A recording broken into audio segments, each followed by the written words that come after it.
Olá, turma do nono ano. Vamos para a nossa 14ª semana de aulas remotas. Vamos começar com um novo. Semana passada a gente falou sobre a Primeira Guerra Mundial. Foi até um assunto um pouco extenso, foi isso? E hoje a gente vai falar um pouco sobre a Revolução Russa, ok? A Revolução Russa aconteceu em 1917, né? Lembrando que também fez parte da Primeira Guerra Mundial. E a gente vai ver ao longo dos slides que teve um momento que ela precisou sair, que a nação, né, sair da Primeira Guerra. Foi quando aconteceu a Revolução Russa, ok? A Revolução Russa de 1917. Foram levantados, né, dois levantes populares. O primeiro ocorrido em fevereiro, contra o governo de Czar, né, Nicolau II, e o segundo em outubro. Né? Então, no mesmo ano aconteceu dois movimentos contra o czar. Na Revolução de Fevereiro, os revolucionários aboliram a monarquia, e na Revolução de Outubro começaram a implantar um regime de governo baseado em ideias socialistas. Então, isso vai influenciar muito o mundo a partir desses dois ideais, capitalismo, socialismo, comunismo. Né? Então, a gente tem listas. As causas da Revolução Russa do contexto histórico. Na Rússia do século XIX, a falta de liberdade era quase absoluta. Né? No campo, reinava uma forte tensão social, devido à grande concentração de terras da mão da nobreza, dos ricos. A Rússia foi o último país a abolir a escravidão, que isso ocorreu em 1861.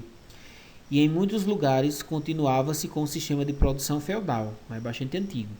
A reforma agrária promovida por Czar Alexandre II, que foi de 1855 e ele morreu em 1871, pouco adiantou para aliviar as tensões no campo.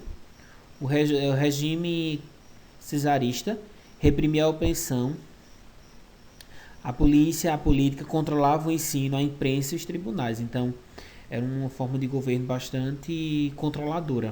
Vamos pensar assim. Milhares de pessoas eram enviadas ao exílio na Sibéria, a maioria, né? Condenadas por crimes políticos, quem era contra o regime. Então era expulso do país. Capitalistas latifundiários mantinham o domínio sobre os trabalhadores, tanto urbanos quanto rurais. Já no governo, a Rússia acelerou o processo de industrialização aliada ao capital estrangeiro. Os operários concentraram-se em grandes centros como Moscou e Petersburgo. Então a Rússia vai se aproveitar dessa época para pegar a capital de outros países para financiar esse processo rápido de industrialização, que também aconteceu no Brasil bem mais para frente. Apesar disso, as condições de vida pioraram, como a fome, o desemprego e a diminuição dos salários. A burguesia também não era beneficiada, pois o capital estava concentrado nas mãos dos banqueiros e dos grandes empresários. Né? Então, esse dinheiro e essa industrialização, esse aumento de capital ficou na mão de pouquíssimos, né? Como a gente vê aqui, banqueiros e empresários. Então, quer dizer, a burguesia também não tinha acesso a esse lucro, vamos pensar assim. A posição ao governo crescia, quer dizer, todo esse cenário aumentava uma insatisfação com o governo. Um dos maiores partidos de oposição era o Partido Social Democrata, dos seus líderes, Lenin, principalmente. Né?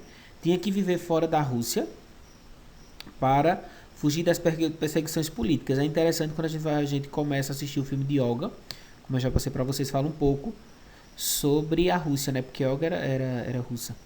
O Partido Operário Social Democrata Russo era crítico com a política do país, porém as divergiam de como solucionar os problemas na Rússia. Isso acabou por dividi-lo em duas correntes, quer dizer, o partido que era contra todo esse regime, ele se dividiu em duas correntes. Quais eram elas? Bolcheviques e mencheviques, né? Maioria em russo, né? Liderados por Lenin, que era a figura principal, defendia a ideia revolucionária de uma luta armada para chegar ao poder. Né? Já os mencheviques, liderados por Plenavok, defendia a ideia evolucionista de se conquistar o poder através de vias normais e pacíficas, como por exemplo as eleições. Então eram bastante diferentes. Enquanto um acreditava ser uma forma pacífica, o outro tentava, Lenin, a questão revolucionária, tomar o poder através da revolução. O que aconteceu antes da Revolução Russa? Né? Em janeiro de 1905, um grupo de operários participava de uma manifestação pacífica em frente ao Palácio de Inverno de São Petersburgo, uma das sedes do governo. O objetivo era entregar um abaixo-assinado ao czar pedindo melhorias. Né? A guarda do palácio, assustada com a multidão, abriu fogo, matando mais de 1.000 pessoas. O episódio ficou conhecido como Domingo Sangrento e provocou uma onda de protesto em todo o país. Então aí foi dado o pontapé inicial da Revolução. Diante da pressão revolucionária, o czar promulgou uma constituição e permitiu a convocação de eleições para o parlamento. Né? A Rússia tornava-se assim uma monarquia constitucional. Embora o czar ainda concentrasse grande poder e o parlamento tivesse uma atuação limitada, que na verdade só foi um jogo para ele acalmar a população, né? Mas ele era que detinha ainda o maior poder. Na realidade, o governo ganhou tempo e organizou as relações organizou as reações contra as agitações sociais e os sovietes. Estes eram assembleias de operários, soldados ou camponeses que se organizaram após a Revolução de 1905. Mais tarde, teriam um papel essencial na Revolução de 17. Ainda em 1905, outro fator de descontentamento foi a derrota na Guerra Russo-Japonesa. A Rússia perdeu o conflito para o Japão, que era considerado um povo inferior e teve que ceder algumas ilhas para esse país. Então a Rússia sai perdendo alguns territórios, né, algumas colônias aí. A atuação da Rússia na Primeira Guerra Mundial. Essa aqui está bem recente, que a gente viu na aula passada, né? Durante a Primeira Guerra Mundial, como membro da Tríplice Entente, a Rússia lutou ao lado da Inglaterra e da França contra a Alemanha e o Império Austro-Húngaro. No entanto, o exército russo encontrava despreparado para o confronto. As consequências foram várias derrotas em várias batalhas, né? E deixaram a Rússia enfraquecida, principalmente economicamente. Quer dizer, a Rússia não teve poder econômico para enfrentar a guerra, né?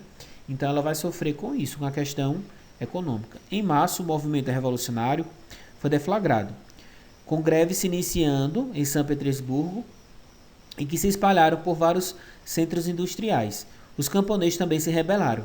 A maior parte dos militares aderiu ao revolucionário e à força de abdicação de Czar II em 1917. Aí eu trago para vocês a imagem, né, da Revolução de Fevereiro e Outubro. E aí, ao centro dessa imagem, a gente tem Lenin discursando para um grupo de soldados, né, que é aquele que fazia parte dos bolcheviques. Após a abdicação de Czar, forma-se um governo provisório, né, que se viria envolvido em duas disputas entre liberais e socialistas. Sofrendo pressões dos sovietes, o governo concedeu anistia aos prisioneiros e exilados políticos. De volta à Rússia, os bolcheviques, liderados por Lenin, organizaram um congresso onde defendiam lemas como paz, terra e pão, e todo o poder aos sovietes. Em 7 de novembro, né, os operários e camponeses, sob a liderança de Lenin, tomaram o poder. Os bolcheviques distribuíram terras para os camponeses e estatizaram os bancos, as estradas de ferros e as indústrias, que passaram para o controle do operário. Quando ele diz estatizaram, ele quer dizer que todos, disso que a gente falou, se tornou do poder do Estado. Então ele tirou a sociedade privada, né, a questão da propriedade privada, e ele vai distribuir com os operários. Essa seria a revolução que ele acreditava, onde o Estado ele poderia controlar e fazer essa divisão, principalmente dos lucros. Quais foram as consequências da Revolução Russa? A Rússia se retira da Primeira Guerra Mundial. O primeiro ato importante do novo governo foi retirar a Rússia da guerra. Para isso, em fevereiro de 1918, foi assinado o Tratado de Brest com as potências centrais. Este determinava a entrega da Finlândia, países bálticos, Polônia, Ucrânia, né, além de distritos no Império Otomano e na região da Geórgia. Guerra Civil na Rússia. Os 4 primeiros anos do governo bolcheviques foram marcados por uma guerra civil que abalou profundamente o país. Quer dizer, após a Revolução, a coisa não ficou bem fácil aí para quem tomou o poder, que foram os bolcheviques. Igualmente, para evitar qualquer tentativa de restauração monárquica, Czar II e sua família foram assassinados sem qualquer tipo de julgamento, em 1918. O Exército Vermelho, criado por Leon, derrotou o Exército Branco, formado por nobres e burgueses, garantindo a permanência dos bolcheviques no poder. A revolução estava salva, mas a paralisação econômica era quase total. Quer dizer, mais uma vez a Rússia sofria com a questão econômica, né? Para restaurar a confiança no governo, foi criado o NEP, Nova Política Econômica. O que foi isso? Essa política econômica permitia a entrada de capital estrangeiro e o funcionamento de empresas particulares. Quer dizer, já ia de encontro com os ideais da Revolução, né, do início da Revolução. A aplicação do NEP resultou no crescimento industrial e agrícola da Rússia. Conclusões da Revolução. Em 1922 foi estabelecida a União das Repúblicas Socialistas Soviéticas, sob a liderança de Lenin. Após sua morte em 1924, iniciou-se uma luta pelo poder, né, entre duas famílias. Derrotado, Trotsky foi expulso do país em 1940. Foi morto na cidade do México por um assassino a serviço de Stalin, sob seu governo, né?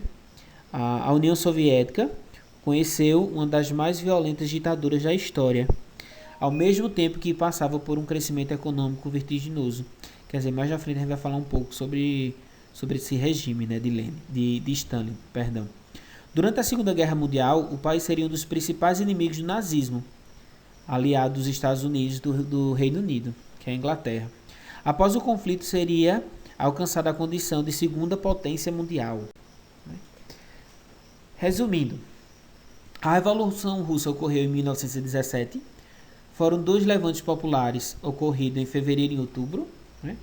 No entanto, a agitação social vinha de longe, né? Em 1905, manifestantes pediram a Czar Nicolau II melhores condições de vida, mas foram rechaçados a bala, quer dizer, eles eram perseguidos, eram controlados.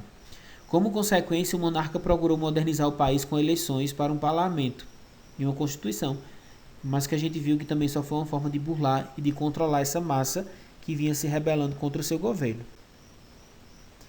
E aí, eu vou terminar com essa frase aqui de Lenin.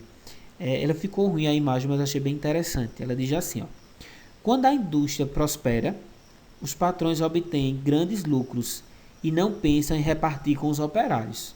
Mas, durante a crise, os patrões tratam de despejar sobre os ombros dos operários os prejuízos. Espero que vocês tenham gostado da aula, né?